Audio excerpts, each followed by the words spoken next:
Now into recording 13. We left off explaining that although Rabbi Yirmiyah was a Talmud of Rav, and a Talmud is not allowed to daven behind his Rebbe, nonetheless, Rabbi Yirmiyah was allowed to daven behind Rav because his relationship to Rav wasn't just as a Talmud, but it was something called a Talmud Chaver. Chaver means like we're friends. Me and you, we're friends. Then there's a person who's you're my Rebbe, you're my teacher. That I have to have respect for. Then there's somebody who's like in between. In our case in class, we spoke about, like, for example, myself to Rabbi Gold. Right? Myself to Rabbi Gold. I'm no way would I ever call myself a chaver of Rabbi Gold. I'm not his equal, but nonetheless, we go to the same meetings together, and we both voice our opinions, and things of that nature. So at the same time, I'm a Talmud of his, but we're also a chaver. We have this relationship of a Talmud chaver. It's not a clear Talmud relationship. It's not a clear chaver relationship. I'm not a friend, not a Talmud, but it's called a Talmud chaver. So that was what Rabbi Yirmiyah bar Abba was to Rav. He was a Talmud chaver of Rav. Now the Gemara comes to show us that we didn't just make this up, this whole Talmud chaver thing, that Rabbi Yirmiyah bar Abba was a Talmud chaver of Rav because we had a problem. We didn't know. We were trying to understand. It wasn't just that we're trying to understand how Rabbi Yirmiyah bar Abba could daven behind Rav, so we came up with a new thing called the Talmud chaver. But rather, it was really rooted. We really knew. We have a proof that Rabbi Yirmiyah bar Abba was actually not purely a Talmud, but is also a Talmud chaver. How do we know? Because it says the Gemara now. We're continuing now. We're 6 lines from the top of the Gemara on page, either you have it as page 54 or Daf Chav Zayin Amud Beis. The Gemara says, "V'hainu deka'amar le Rabbi Yirmiyah bar Abba." This, now that we say that he's a Talmud chaver, we could understand that this is what Rabbi Yirmiyah bar Abba. This is why he spoke. Rabbi Yirmiyah bar Abba said to Rav, LeRav, "Mi badalta, did you separate from doing malacha?" And Amar le in badilna. Yes, I separated. So here, Rabbi Yirmiyah bar Abba had a question for Rav, and that same story, that Rav was davening Mariv of Shabbos on Erev Shabbos. Rabbi Yirmiyah had a question: were you davening Mariv on Erev Shabbos because you altogether accepted Shabbos upon yourself, or not? Did you have to separate from doing malacha, or not? Are you allowed to, for example, touch muksa? Are you allowed to cook? Are you allowed to turn on a light? Are you allowed to drive a car? All these things he wanted to know. That I know you did Mariv before Shabbos. Was that only because you kept it as Shabbos? You actually accepted Shabbos upon yourself, which we learned that there's a mitzvah in the Torah called Tosefah Shabbos, a mitzvah in the Torah to add on to Shabbos. And so the question is, and a person could then go also and accept Shabbos upon himself at an earlier time. So when a person accepts Shabbos upon themselves, is it that, so our question here is, when Rav was davening Mariv, he's talking in this davening about Shabbos, is he only allowed to do so if he also accepts Shabbos upon himself or not? So this was Rabbi Yirmiyah bar Abba's question to Rav. And Rav responds that yes, in Vidilna, yes, I separated. Okay, but now the Gemara really wanted to get at right now is we're proving that Rabbi Yirmiyah bar Abba was a Talmud and a chaver of Rav. How come? Because if you look as closely at his language, he said, "Mi badalta, did you separate?" V'lo amar, continues the Gemara, "V'lo amar," and he did not say, "Mi badal mar, did master separate?" You can't just say to your Rebbe, "Did you separate?" You can't. There's a certain respect, an added respect that one is obligated to speak to his Rebbe. When he says, he has to say, "Mi badal mar, did master separate?" That's how he would have spoken to him had he been purely his Talmud. So for the fact that he said, "Mi badalta," and for the fact that Rabbi Yirmiyah bar Abba said, "Did you separate?" He called him you. From there we could learn out that he was not only his Talmud, but he was a Talmud chaver.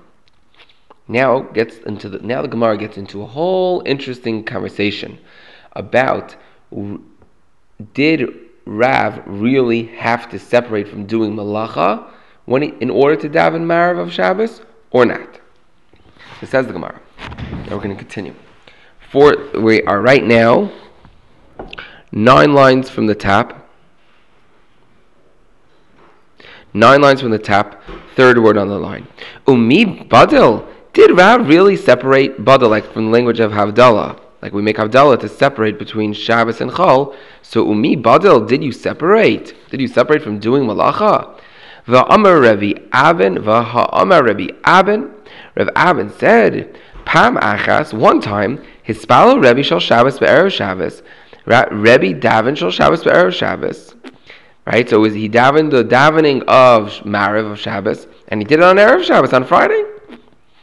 V'nichnas, and what did he do afterwards? V'nichnas lemerchatz, and he went into a bathhouse. V'yatzav v'shanal on pirkon, and after that he went out and he gave a shir, he gave a class in Torah. Va'adayin, and still lo chashka, it still had not been dark. So we see that Rebbe had davened Marav way before it was nighttime. He had enough time to go and take a shower, and afterwards go give a shir, and after finishing giving the whole class, it still wasn't dark yet. And so we see that even though Rebbe davened, he still went into the shower. So we see then that you do not have to separate from doing malacha. You do not have to separate from doing malacha in order to daven Shabbos, Marav Shabbos. You can daven the Marav of Shabbos on erev Shabbos and still not actually have it be Shabbos. And answers the Gemara, Amar Rava, Amar Rava. Amar Rava is the first one on the line, is Amar Rava, Hahuda nichnas la'azeya. This that Rebbe went in, he wasn't going to take a shower, he was going to the shvitz. He was going to a sauna to sweat. And even though nowadays we're not allowed to do that, we're not allowed to go and sweat into an area specially designed for sweating. But still, Rebbe was allowed to do it. Why? V'kodem gezerah hava. It was before the gezerah. That which we're not allowed to go into a place to make us sweat. That was only the Chachamim said that. The Chachamim made a gezerah like that. Rebbe lived before the Chacham made a Gzeirah. So as long as the Chacham never made a Gzeirah on it, the Torah never said it's Asr, the Chacham hadn't yet said it was Asr, so it was permitted. Asks the Gemara, Eini, it is not so, like from language Ein is Eini, it is not so. V'habaya sharalei the Rav Dimi bar Levai lichvruye sali. Abaye permitted Rav Dimi bar Abba we spoke about how they used to take spices, they would burn things into the basket to give the baskets a good smell. So that's lichvrure sali, to put a good smell into the baskets. Says the Gemara, answers the Gemara, no. The truth of the matter is, Rebbe also holds that you're right take a step back, actually.